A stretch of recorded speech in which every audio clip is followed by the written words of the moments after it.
Praise the Lord. परमेश्वर का धन्य नाम को स्तुति करते हैं।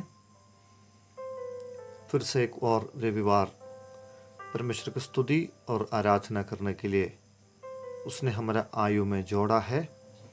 हम अपने मंडली के साथ जुड़े रहकर आज परमेश्वर को आत्मा और सच्चाई से आराधना करें। लूका रचित सुसमाचार 12 अध्याय 13 से लेकर 21 कलाम तक के पदों से आज हम मनन करने वाला है। जीवन बहुमूल्य है। सबको अपना प्राण की चिंता होती है। जीवन अनमोल है। मृत्यु की बातें सबको डरावनी लगती है।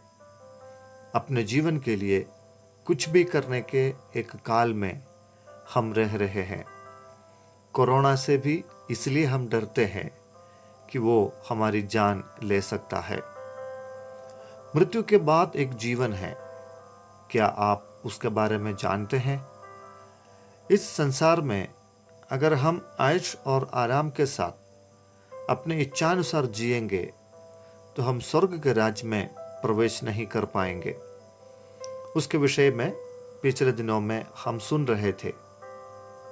जब हमारा प्राण हमारे साथ है तब हमारी आत्मा के लिए हमें तैयार करने की जरूरत है। इस विषय का विवरण करने के लिए प्रभु यीशु मसीह एक दृष्टांत बताते हैं। एक धनवान व्यक्ति था जो लंबी आयु तक जीवित रहकर आनंद से जीवन व्यापन करना चाहता था। धनवान की संपत्ति में वृद्धि हुई, भरपूर उपज मिली, हर तरह से तरक्की मिली और वो अपने संपत्ति पर आनंद करने लगा। पृथ्वी के जीवन के बारे में, संपत्ति के बारे में सपना देखते देखते अपनी आत्मा के बारे में वो भूल गया। आजकल भी हम बहुत ऐसे लोगों को देख सकते हैं जो दिन रात अपना धन इकट्ठा करने के लिए कठिन परिश्रम करते हैं। धन जरूरी है, लेकिन वो सब कुछ नहीं है। परमेश्वर को छोड़कर धन के पीछे चलने वालों का अंत दर्दनाक और भयानक होता है।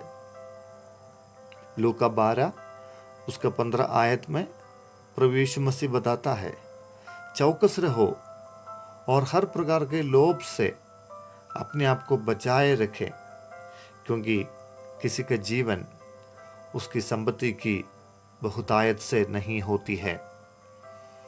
लूका 12 उसका 34 वचन में प्रभु कहते हैं, जहां तुम्हारा धन है वहां तुम्हारा मन भी लगा रहेगा।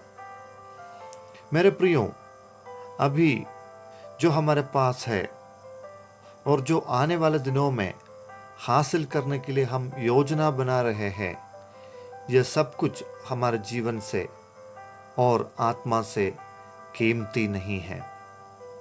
परमेश्वर हमारे अंदर आत्मा दिया है, वो इसलिए है कि हम उससे जुड़े रहें। उससे हमें दूर करने वाली कुछ भी क्यों ना हो, चाहे हमारा धन दौलत, हमारा स्वाभिमान, प्रतिभा, रिश्ते, संस्कृति, उद्योग, विद्या आदि हर चीजों को हम कूड़ा समझे। ये वचन बताते हैं कि हम उसके राज की खोज करें तो ये सब वस्तुएं हमें सेंध मेंध में दिया जाएगा। परमेश्वर के राज्य में हम प्रवेश करते करते हमारी हर जरूरतों को प्रभु पूरा करेगा। अपने जीवन को अनोखा समझो। जीवित प्राणी बनकर परमेश्वर को जानो। अन्यथा इस दृष्टांत में प्रभु धनवान व्यक्ति से जो सवाल पूछा वो हमसे भी पूछ सकता है। हे मूर्ख, इस रात तेरे प्राण तुझसे ले लिया जाएगा तो तुम्हारा क्या होगा? परमेश्वर की भक्ति और आनंद जीवन के साथ हमारे जीवन को हम आगे बढ़ाएं। इस वचन के द्वारा परमेश्वर हमें आशीष दे। प्रार्थना करें। प्यारे पिता, आज के इस पवित्र दिन के लिए धन्यवाद करते हैं। आपके हुजूरी में हम अपने आप को समर्पित करते हैं। आज इस वचन सुनने वाला प्रत्येक के जीवन के लिए हम प्रार्थना करते हैं। प्रभु, मृत्यु के बाद एक जीवन है, उसके लिए अभी से हमको तैयार रहने की आवश्यकता समझकर हमारे जीवन को भक्ति और पवित्रताई में, धार्मिकता में आगे बढ़ाने के लिए सहायता कर, मदद कर। आज के इस वचन हम सब के लिए आशीष का कारण होने पाए। प्रभु जी, इस वचन सुनने वालों में से अगर कोई बीमार हालात में है, अगर कोई क्लेश में है, अगर कोई संकट में है, अगर उनके जीवन में कोई दुविधा में है, तो हम प्रार्थना करते हैं प्रभु यीशु मसीह के नाम से वो आज़ाद हो जाए, छुटकारा मिले, चंगाई मिलने पाए। यीशु मसीह के नाम में जो आशीष है अपने भक्तों के लिए ठहराया है, सभी आशीष उनके जीवन में होने के लिए प्रार्थना करते हैं। प्रार्थना ग्रहण करने के लिए धन्यवाद।